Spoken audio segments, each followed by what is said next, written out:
E boa noite também para você de casa. No limite, ocupação de leitos de UTI públicos e privados para Covid-19 alcança 94% em Patos de Minas. A cidade confirma mais uma morte e 24 novos casos infectados. Equipe de saúde enfrenta desgaste com proximidade de festas. Temor é que casos permaneçam em alta. Fieng anuncia doação de equipamentos para ampliar capacidade do hospital de campanha em Patos de Minas.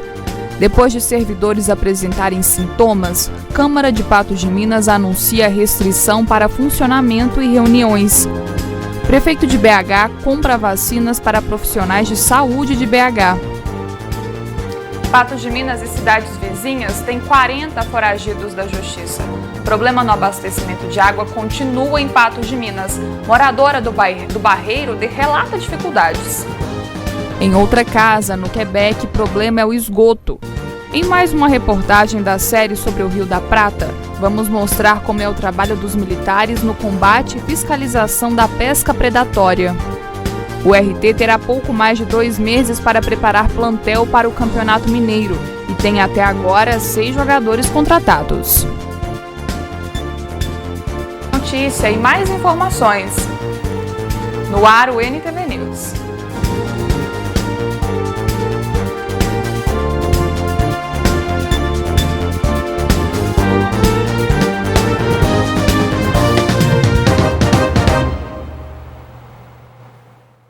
A lista de foragidos da Justiça em Patos de Minas e região tem cerca de 40 nomes. Essas pessoas estão com mandado de prisão em aberto e a polícia segue atenta para capturá-las. Os cartazes de procurado já dão uma certa noção da situação. São muitas as pessoas que se encontram foragidas na nossa região. Cerca de 40. Tanto é que nós temos aí alguns cartazes que indicam pessoas que estariam nessa situação. E o que a gente tem para passar para a população é a necessidade de, se você souber de alguém que está foragido, que você informe a Polícia Civil, a Polícia Militar, aos órgãos de segurança, ao Poder Judiciário, ao Ministério Público, para que a gente possa, então, levar essa pessoa às barras da Justiça e ela poder seguir a linha que foi determinada a ela pelo Poder Judiciário. Segundo o delegado, são muitas também as situações que geram mandados de prisão. O não cumprimento da prisão domiciliar, por exemplo, é uma delas. Quando a situação clássica, logicamente, que é quando o juiz expede um mandado de prisão, seja prisão temporária, seja prisão preventiva, seja prisão por condenação com trânsito em julgado na segunda instância ou durante o procedimento mesmo, ele vai fazer essa decisão de prisão e a partir desse momento, se o indivíduo não se apresenta, não é localizado, ele pode sim ser considerado uma pessoa foragida. Além dos cartazes espalhados, há também outros mecanismos de busca de pessoas foragidas. Um deles é pelo banco de mandados de prisão do CNJ. Basta digitar o nome e os resultados são apresentados. Lá estão catalogados, estão disponíveis os mandados de prisão de diversas pessoas e ali o cidadão de bem pode, verificado que tem alguém que ele desconfia, saber se a pessoa tem ou não tem um mandado de prisão. Caso tenha mais dúvidas, procure a delegacia para que a gente possa realmente fazer esse trabalho de verificação. Depois de conferir a situação da pessoa suspeita, o próximo passo é denunciar. Sim, as denúncias podem ser feitas pelo 181, que é um canal que mostra completa tranquilidade para o indivíduo fazer, comodidade, totalmente sigiloso esse tipo de informação que ela repassa, exatamente para que ela possa ter mais vontade de contribuir com a justiça, de contribuir com as forças de segurança e com a sua sociedade, com a sua comunidade. O que a gente pede à população sempre é que dê espaço para atuar junto com a Polícia Civil, com a Polícia Militar, com as forças de segurança, repassando as informações. Quem persegue de forma obsessiva uma pessoa pode responder criminalmente. A Câmara dos Deputados aprovou recentemente um projeto de lei que torna crime essa situação, mas o texto ainda passará pela análise dos senadores. O termo mais importante presente no texto é perseguição obsessiva. O projeto define o que seria a conduta: perseguir alguém reiteradamente e por qualquer meio, ameaçando-lhe a integridade física ou psicológica, restringindo-lhe a capacidade de locomoção ou, de qualquer forma, invadindo ou perturbando a sua esfera de liberdade ou privacidade. Stalker seria perseguir Atualmente, essa conduta de molestar alguém, perturbar a tranquilidade da pessoa, ela não é enquadrada como crime. Atualmente é uma contravenção penal, prevista no artigo 65 da Lei de Contravenções Penais. O projeto cria a linha A ao inciso 147 do Código Penal. A pena proposta para quem cometer o crime é de reclusão de 1 a 4 anos e multa. Há esse projeto de lei em tramitação nas casas legislativas. Atualmente, ele foi remetido aí para o Senado novamente. Ele é um projeto de iniciativa do Senado Federal. Aí o Senado Federal aprovou e encaminhou para a Câmara dos Deputados. A Câmara dos Deputados aprovou esse projeto, no entanto, modificou a pena dele. Colocou uma pena de reclusão de 1 a 4. E a pena inicial era de detenção de 6 meses a 2 anos. Estamos aguardando, né, essa apreciação pelo Senado para essa conduta de perseguir obsessivamente uma pessoa, para ela se tornar crime. O projeto também determina que a pena será aumentada em 50% se o crime for cometido contra criança, adolescente ou idoso, ou contra a mulher devido à condição do sexo feminino. Há dados que informam que mais de 50% dos crimes de feminicídio, que a conduta anterior a chegar nesse crime de maior potencial, seria essa perseguição em redes sociais, a perseguição nos locais em que a vítima frequenta, até se chegar nesse delito mais grave que seria o feminicídio. Para o meio jurídico, a alteração é considerada bem-vinda, mas para passar a valer, precisa ser aprovada pelo Senado e sancionada pelo presidente. Há países como os Estados Unidos que já prevê esse tipo de crime, e o Brasil havia essa lacuna, muito embora houvesse a possibilidade de punição desse agente por meio de outros tipos penais. Mas, em específico, o nosso código ele tem que caminhar com a tecnologia. Então, a tecnologia, as redes sociais, ela vem mudando o modo de vida das pessoas, e há essa necessidade de transformação da legislação para acompanhar esse aspecto tecnológico. Já no NTV News, vamos mostrar que em Patos de Minas, morador ainda sofre com desabastecimento de água. E em outra casa, no Quebec, o problema é o esgoto.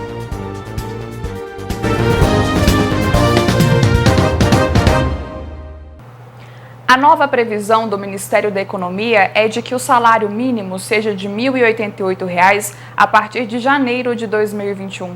Antes, o valor anunciado era de R$ 1.047.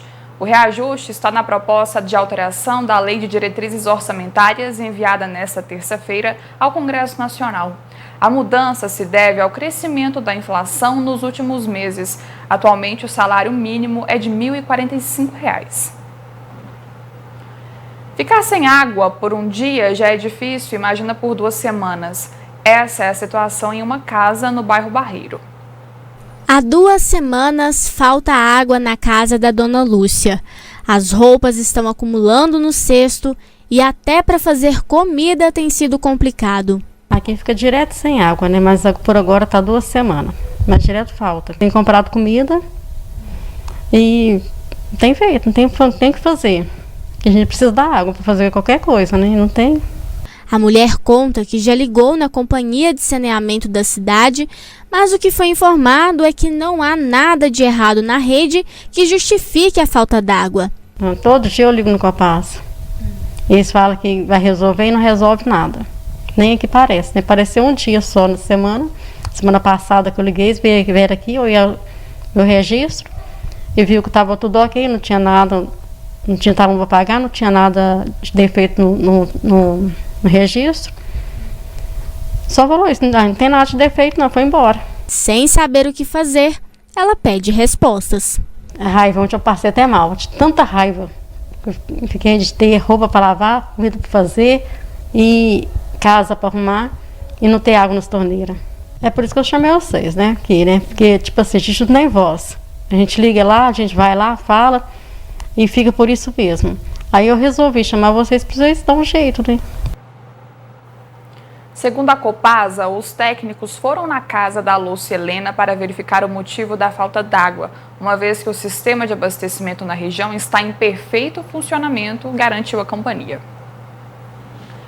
Agora, uma outra situação complicada. Imagina você morar em uma casa onde toda vez que chove, a água que sai da rede de esgoto invade os cômodos da residência. O pesadelo tem acontecido com uma moradora do Quebec. A Patrícia é aposentada e mãe de uma menina de 6 anos de idade.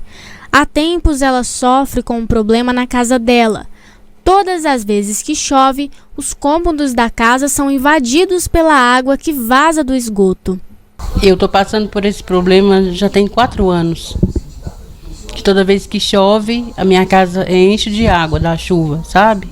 Sai pelo ralinho do banheiro e entra nos quartos, na cozinha, na sala, sabe? É uma água cheia de terra, mal cheirosa. E eu já perdi muitas coisas. Perdi cesta básica, perdi o colchão da minha neném, perdi roupa, sabe? Eu já reclamei muito, mas eles vêm aqui, o pessoal da Pisolato vem aqui e não resolve nada. A mulher conta que teve que deixar a filha com o pai por 1 semana por causa das chuvas. A preocupação é com a saúde da menina. Mas pela saúde da minha neném, né? E pela saúde da gente também. Semana passada entrou água 3 vezes, devido às chuvas fortes, né? Agora que estiou, não entrou mais. Essa senhora, que preferiu não se identificar, conta que também passa pela mesma situação. Desde que viemos pra cá, né, que mudei pra aqui. É só chover forte, né, quando a chuva mais grossa. Então entra muita lama pelo banheiro, as tampinhas do esgoto, né, ali todas duas, chega, supita pra cima, né, e dá aquela muita lama, muita água, com muito mau cheiro. Né? Tem que lavar tudo com que boa, lavar tudo, desinfetar tudo, porque senão é perigoso, né? Porque, inclusive, muita barata, sai muita barata que precisa estar com rodo jogando elas para fora. E eu não sei se é o esgoto, que não comporta tanto de água, mas é ruim que além de a gente gastar ainda com produtos, ainda é perigoso contaminação, né? De alguma coisa, porque já foi verificado que até mesmo o vírus encontrou já no esgoto, né? Então, como a gente não jogar, que boa. Mas é muita lama e água com muito mau cheiro. O que elas cobram é um posicionamento dos responsáveis e solução para os problemas delas. Porque eles têm que dar um jeito para ver o que está acontecendo. Aí fala com o Pisolato é Copasa, fala com a Copasa é o Pisolato, e nisso quem está sofrendo é nós, né? Precisa de mais de uma ajuda de alguém, de uma autoridade, alguém para ajudar para nós, né? Porque esse período de chuva, principalmente agora, nem começou, né? Imagina. Urgentemente tem que resolver. A Pisolato tem que me resolver e me ressarcir o dinheiro, tudo que eu gastei aqui. Porque eu gastei muito com faxineira essa semana, sabe? Né? Porque elas vieram, lavaram a minha casa, jogaram que boa e esterilizaram tudo. Eu gastei na faixa de R$300. Paguei, sabe? Eu quero meu dinheiro de volta. Porque é a Pisolato que tem que me ressarcir. Em nota, a Copasa informou que no último sábado, técnicos da empresa estiveram no local e constataram uma ligação irregular de água pluvial na rede coletora de esgoto. A moradora foi orientada sobre como proceder para resolver a situação. A companhia ressalta que as redes coletoras foram projetadas para receber esgoto domésticos e não água da chuva, que podem carregar objetos sólidos que causam entupimentos e, consequentemente, o refluxo de esgoto.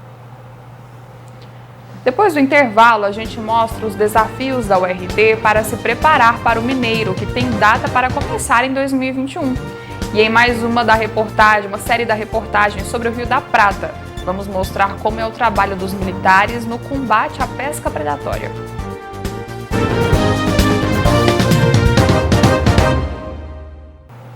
No NTV News de ontem, iniciamos uma série especial de reportagens sobre o Rio da Prata. Hoje vamos mostrar como os policiais se preparam para a fiscalização e combate à pesca predatória. O trabalho para a fiscalização começa cedo. Na 10ª Companhia de Polícia Militar de Meio Ambiente, por parte, os equipamentos necessários para o patrulhamento são organizados. No início, quando chegamos, né, a gente faz armamento na intendência, né? Apesar de sermos policiais ambientais, né, a gente arma com todos os tipos de armas, de alta energia também, porque nos deslocamentos, ou às vezes necessidade de um empenho, de apoio às outras frações também do patrulhamento ostensivo geral, né, a gente dá esse apoio. Então a gente arma tanto com materiais para o uso no patrulhamento ambiental, como também com armamento comum do policiamento ostensivo geral. Depois de tudo pronto, hora de partir. O lugar escolhido, Rio da Prata, conhecido por a pesca ser proibida e onde é possível encontrar espécies nativas da bacia do Rio São Francisco. O Rio da Prata, já há alguns anos, ele conta com a proibição da atividade de pesca durante o ano todo, por ser considerado um berçário de espécies nativas da bacia do Rio São Francisco. A gente pode deparar com o pescador pescando ali com um caniço simples, com a vara de mão, com molinete, e pode deparar também com aquele pescador, aquele predador mesmo, né, que vai para o rio para tirar uma grande quantidade de pescado utilizando de redes e tarrafas. Então a gente pode deparar com esses dois perfis de pesca ali naquele rio. Ao longo do trajeto até a chegada no Rio da Prata, algumas abordagens são feitas. Ao meu lado está o Sargento Pacheco. Sargento, essas abordagens acontecem justamente porque nesse caminho aqui seria um trajeto onde possíveis pescadores e algumas pessoas que também estariam transportando peixes pudessem passar? Exato. O local aqui é de acesso ao rio, né? E a gente realiza essa abordagem com o objetivo de fiscalização ambiental, uma vez que o local aqui ele é utilizado para escoamento do pescado ilegal que é capturado no Rio da Prata, onde a pesca é proibida / interditada. E além dessa fiscalização ambiental, a abordagem também ela tem um cunho de trazer a sensação de segurança para o homem do campo, visto que as nossas abordagens ela é voltada também para o lado criminal, entendeu? Para a gente tá sempre atuando com o homem do campo, trazendo a segurança para o meio rural. Enfim, chegamos. Rio da Prata, município de Presidente Olegário. Nós estamos a poucos metros do Rio da Prata. Depois de todos prontos, a partir de agora começa o planejamento. E nós iremos acompanhar. Por este caminho, passo por passo, um acesso para o Rio da Prata. A poucos metros, os infratores. Como foi a ação, você confere amanhã.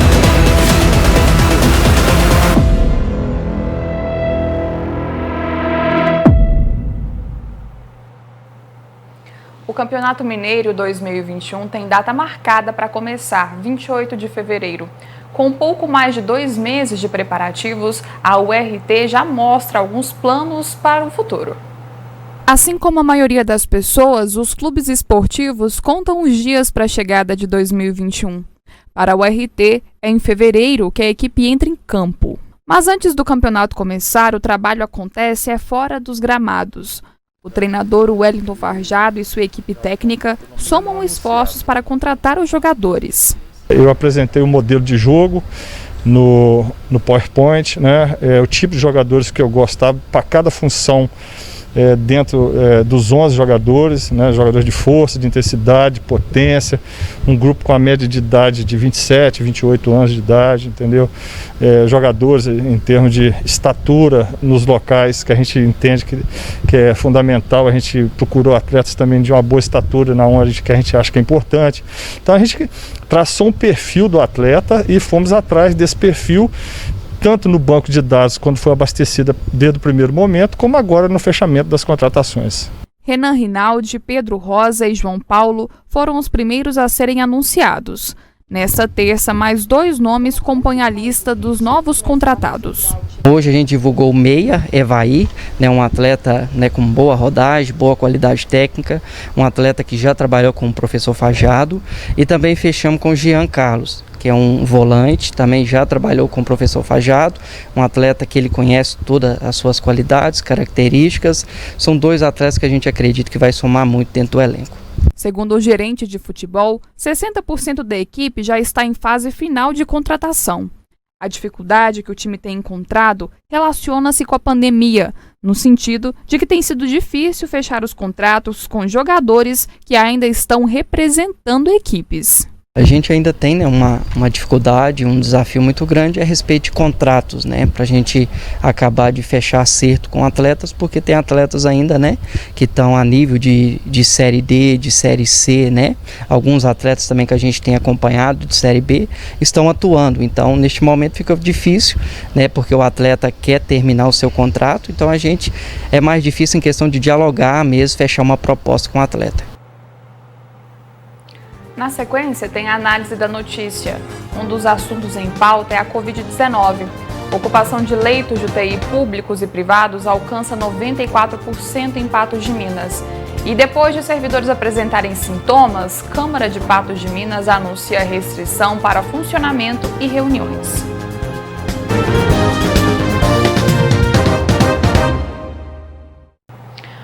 Bom, com o fechamento da ala da Covid-19 no Hospital Regional de Patos de Minas, a cidade tem passado sufoco em relação aos leitos de UTI. Agora, a gente pode ter um alívio. Nessa terça-feira, a FIENG anunciou a doação de leitos de UTI. Os 2 quartos completos de unidade de terapia intensiva virão de Belo Horizonte para a Prefeitura de Patos de Minas. Eles já estão disponíveis, nós falta fazer o convênio. São 4 leitos, né? São 2 quartos com 2 leitos cada. Porque alguns equipamentos são de uso duplo. Então, nós vamos viabilizar isso em breve. Para ajudar no enfrentamento à Covid-19, 25.200 máscaras descartáveis foram doadas. 5.000 litros de álcool em gel também foram doados. Houve ainda a doação de 58 respiradores para 16 municípios. É uma ação inédita, foi a única federação, ela inclusive cedeu o modelo desse respirador, inclusive cedeu algumas unidades para algumas federações. Em 30 dias, a FIENG conseguiu o apoio de algumas empresas de porte, um valor considerável, mais de 10 milhões de reais, para investir na criação de um respirador, que nós estávamos dependentes, né, de importações chinesas, onde tivemos conhecimento de respirador que foi comprado por mais de 200 mil reais. Esse respirador foi produzido por 16 mil reais, cedido à FIENG através das indústrias que doaram.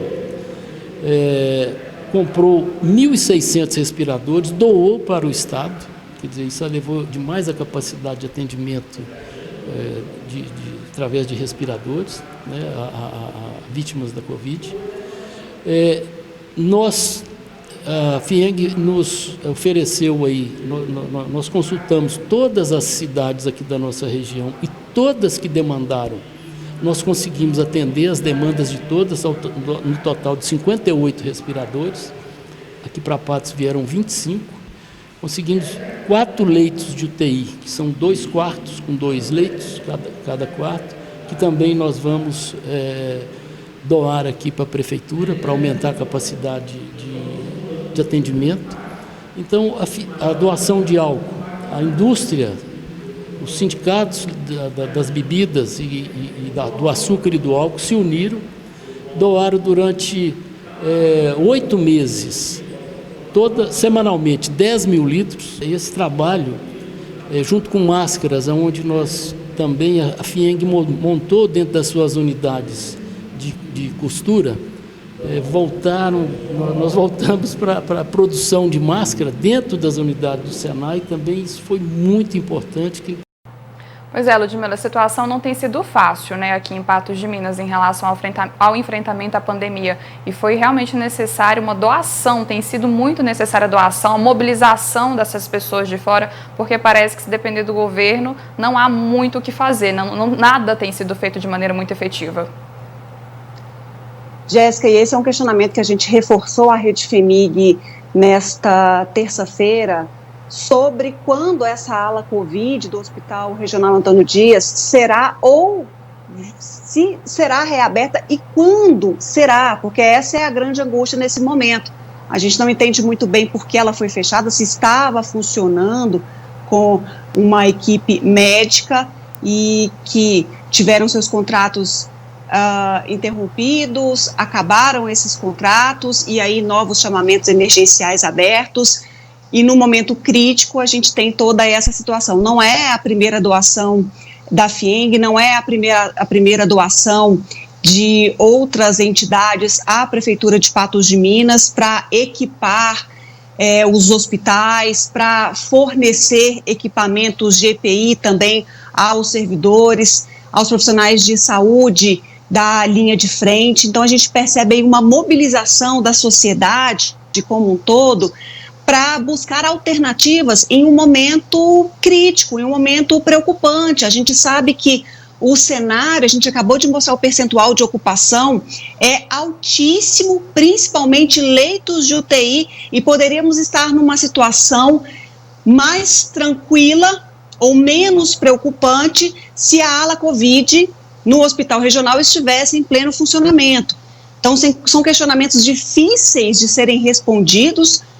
Era uma questão que a gente gostaria de saber aí do secretário de Estado da Saúde de Minas Gerais, do próprio governador Romeu Zema, quando será resolvida essa situação. Mas, por hora, que a gente tem são essas boas notícias de entidades se organizando para equipar como pode, oferecer ajuda como permite, para que hospitais como o de campanha de Patos de Minas, outras cidades de Minas Gerais passam por um sufoco tremendo também com relação à Covid-19, possam aí ter alternativas para atender os doentes. E as dificuldades, Ludmila, são muitas, né? A gente tem em relação aos leitos de UTI, em relação aos exames, aos insumos, aos recursos humanos. A gente mostra agora uma reportagem falando sobre as projeções e como os dados e os números da Covid-19 têm impactado no enfrentamento à pandemia aqui em Patos de Minas. Quase 4 mil casos. Ocupação hospitalar em pouco mais de 60%. Após quase 10 meses de pandemia, era de se esperar que a situação estivesse sob controle, mas a realidade tem sido outra. Nós estamos extremamente preocupados, até porque a gente não pode comparar esse momento que a gente está vivendo com nenhum outro momento anterior que a gente viveu em relação à pandemia. A gente já teve, sim, grandes procuras no nosso centro de atendimento à Covid, mas em nenhum momento a gente teve tanta procura como nós estamos tendo agora. E isso deixa a gente muito preocupado, porque ao invés de uma diminuição do número de procura, do número de internação, do número de pacientes graves, o que a gente tem visto nos últimos dias é um aumento expressivo cada vez maior. Coisa que nem no início, quando a gente começou a viver a pandemia aqui em Patos, que foi em torno de junho e julho, a gente viveu. A preocupação em Patos de Minas é principalmente com os pacientes que demandam internação e acompanhamento médico. Depois que o HRAD deixou de atender pacientes diagnosticados com Covid-19, a situação ficou ainda mais difícil. O nosso hospital regional, ele parou de atender coronavírus, né, desde aproximadamente o dia 5, mais ou menos, de dezembro. Então, nós temos aí, com esse grande número de casos que nós estamos enfrentando, mais essa questão da parte da assistência. Na UPA, a demanda tem sido grande. A procura é por exames e consultas. Inicialmente, a pessoa passa por uma triagem, depois ela vai passar por uma avaliação médica, então o médico vai avaliar e, se for necessário, faz o exame clínico, que é o primeiro exame, e, se necessário, em relação a exames complementares, nós temos a possibilidade de fazer raio-x, exames de sangue, tomografia computadorizada. De exames específicos para Covid, nós temos a disponibilidade do SWAB, que é o teste RT-PCR, que colhe através do cotonete no nariz, e temos também a disponibilidade de testes rápidos. O que significa um gasto maior de exames e medicamentos. Segundo o médico, esses insumos estão abastecidos. O problema é com os recursos humanos. A gente está num momento que a população cansou da pandemia. Imagina os profissionais de saúde. A gente cansou muito mais. Então, assim, todo mundo está vivendo a pandemia desde o início, a maioria sem férias. E, assim, a gente tem visto um processo de adoecimento muito grande dos profissionais. Então, hoje, nossa preocupação maior não é em relação à medicação e nem mesmo a materiais, e sim a recursos humanos.